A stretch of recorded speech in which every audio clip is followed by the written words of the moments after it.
মাঘ মাসের প্রথম রবিবারে সূর্য পূজায় মাতলেন জেলার মহিলারা। কৃষ্ণপল্লী, সিংপাড়া সহ বিভিন্ন এলাকায় মহিলা সমিতির উদ্যোগে মাটির সূর্য প্রতিমা তৈরি করে পূজার আয়োজন করা হয়।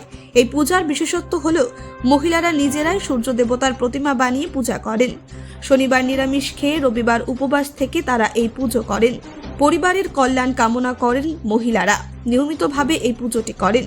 পুজোর শেষে সূর্য দেবতার প্রতিমা বিসর্জন দেওয়া হয় এবং তার সম্পূর্ণ হয় ঢাক কাসর সহকারে।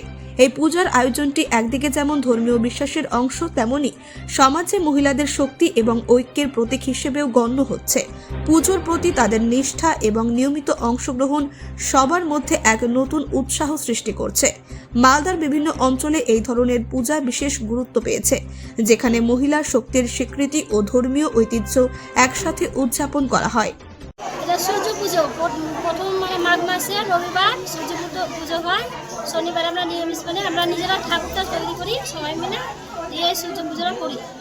সবাই মানে এই পুজো করার পরে পিঠা টিঠা এরকম খাওয়া যায়, মানে গরম জিনিস মানে লবণ ছাড়া মিষ্টি জিনিস।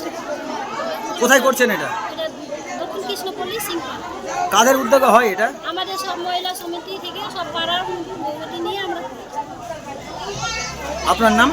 মমতা সিং।